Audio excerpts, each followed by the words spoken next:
Hey guys, welcome back to the channel. I want to thank everybody for tuning back in. Hopefully by now, with the change in time, everyone's had a chance to get back out on the water. Everything's definitely rapidly changing. Water's warming up, days are getting longer, fish are getting more active, and we're working closer to the spawn just about everywhere if it hasn't already started. So hopefully everyone's getting a chance to get back out there. I want to thank everybody that's been watching the videos and liking, commenting, and subscribing. As always, very much appreciated, and keep it coming. It's great to see, and I try to reply to every comment and question I get just as quickly as I can. So, if you got anything you want to ask me about, or you got any input you want to give me about any of the videos I made, things I've talked about, feel free. That's one of the reasons why I started the channel, and I appreciate the back and forth and the commentary and the feedback. Today, I'm going to touch on something that, especially this time of the year, as things are changing so rapidly, that I think will get you a couple more bites. And it's really like two different points. The first one is gear ratio. I think a lot of times, and it could be because people are limited on equipment. Because I know, you buy your equipment according to what you can afford and your budget and the type of fishing that you do.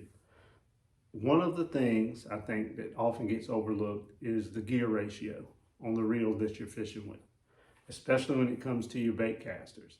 A lot of times the spinning reels, the gear ratios aren't as varied as they are with bait casters.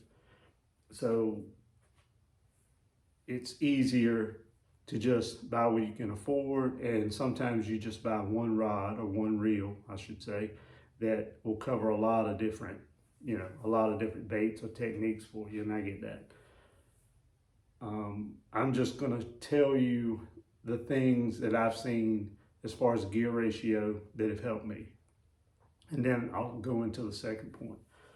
When I crankbait fish, all I ever crank with is 5:4 to 1 gear ratio reels. It's just always worked for me. I have tried cranking with higher speed reels. The only time I don't crank with a 5:4 to 1 is if I'm throwing a lipless crankbait. That's a 6:3 to 1 deal. But most of the time, 99% of the time, I'm cranking with 5:4 to 1 reels. The speed of the bait when I'm cranking, to me, I have just seen that I have gotten a lot more bites and I catch a lot more fish on a 5:4 to 1 reel when I'm cranking. Some people speed it up as the water warms up. I stick to the 5:4 to 1 because it works for me. When you're throwing your spinnerbait and your chatterbait, I go up to 6:3 or 6:8 to 1. Now, I'm trying to get a little bit more flash. I'm trying to get a little bit more speed out of those baits than I do my crankbaits. So I go up to 6:3 to 1 or 6:8 to 1. I'll throw my buzz baits on 6:3 or 6:8 to 1. There's a lot of reels out there that go a lot of different speeds and ratios than what we've ever had before. Some as high as 9 to 1, And I have tried everything in between. I'm just relaying to you what's worked best for me. One of the reasons that I started using the Cast King reels was because of the many different gear ratios that they offer. That made it a lot easier for me to, one, find left-hand retrieve, which is what I use, is a left-hand retrieve reel. And secondly, it was the fact that they offered everything from a 5:4 to 1 all the way up to a 9 to 1. If you were looking, whatever gear ratio you're looking for, I was able to find it with their reels. And their reels are budget friendly, and I've got some I've been using for up to 10 years, and they still work fine. So that was one of the things that led me to buying those reels. For bottom baits, I pretty much always use a 7:4 to 1. This is just based on getting the bait back in, because you're often fishing the bottom baits, your jigs, your Texas rig, you know, your stick baits, your free rig, any of that kind of technique, those baits, you're often fishing those slower. And on that kind of bite, it enables me to get the right bait back in quicker with that gear ratio to make my next flip or my next cast. And I do use a 9-to-1 ratio on my frog rod with heavy braid.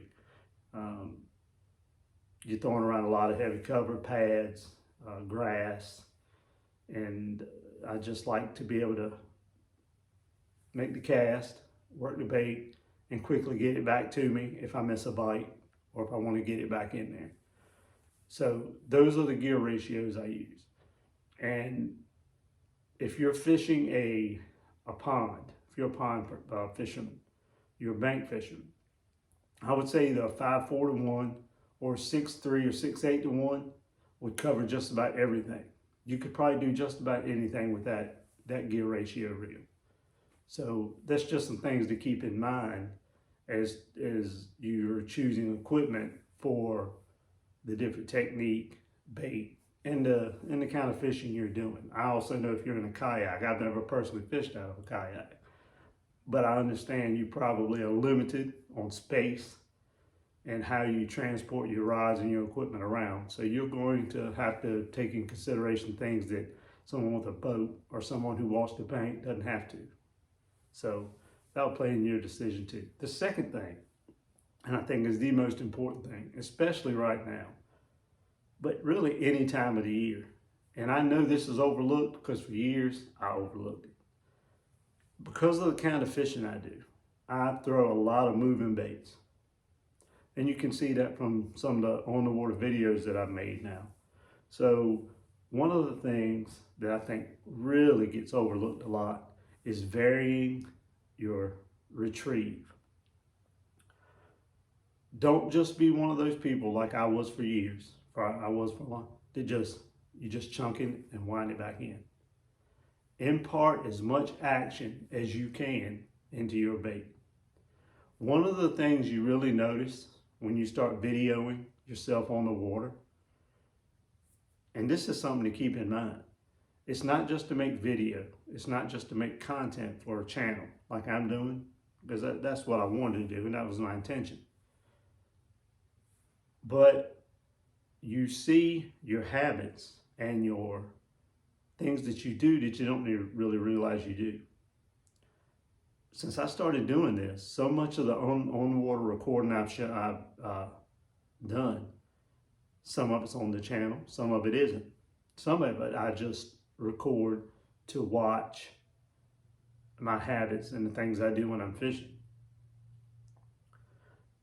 Just about every time I impart some extra action into my retrieve, it leads to more bites. So much so that now it's just a constant, regular part of my fishing. Don't just cast your bait out and just randomly looking around winding it in. Now I ain't saying you won't ever catch a fish that way. I guess you can. But crankbait, for instance, when you're throwing your crankbaits and you reel them in, you know, a lot of people say you want them, you want them to be making contact, bottom contact, digging, and getting something to draw attention to that bait or that lure when it's on the bottom. What I've also seen is sometimes those fish don't want to go down to the bottom to eat your bait. So if I'm fishing, I'm going to just say if I'm fishing 6 foot of water, I catch a lot of fish with a crankbait that dives 3 to 5 feet by constantly twitching and either pulling up or twitching down or changing the side that I'm cranking on, or when it hits cover, pausing it, or a constant pause and retrieve. You want to constantly keep mixing things up until you get that first bite. When you get that first bite, that's like a clue that tells you, okay, I need to be doing this more. I need to be doing that more. And it's just something that I think as you go through your day in the morning, when you're excited and you're out there and you're really focused on what you're doing, that's something that you probably make a conscious, effort to do. But as the day goes on, if you go a while without a bite, if you know, if it's just a slow day, the key is to keep that in your mind all the time, because sometimes it doesn't take but one little subtle change to really get those fish to react or bite your bait. It's not always a color change, or it's not always even an area change. It's just changing your retrieve. If your bait isn't touching the bottom, to constantly be doing different things with it. I can't tell you how many times I'm pretty much now in my mind, it's like a constant, usually after 5 or 6 turns of the reel handle, I'm doing something. In my head, I'm counting 5, 6, twitch, or I'll sweep my rod to one side, or I'll pop the rod up in such a way to make my bait come up and then return back to the depth that it runs. So I'm constantly trying to do something with the retrieve to make a fish react. And anytime you're fishing moving baits, that's really what you're looking for, is a reaction bite. So that's just something that I think a lot of times goes overlooked. And like I said, since I started recording 4 or 5 months ago, it's something that I've done for years now, but I did not realize how many bites I got from doing it until I started recording. So many times I'll be watching the video and I'm retrieving my crankbait, and I'll give it a little pop after about 6 or 7 turns of the reel handle, and instantly after that, you get a bite. With the pressure that's on fish now, especially bass fishing, with all the new technology, new techniques, all the people on the water, you're always looking for something to give you a little bit of an edge to get you more bites. And this is something that I think can do that. So I hope this is helpful. I hope it helps you put more fishing, on the end of your line, wherever you may be fishing out of or fishing at.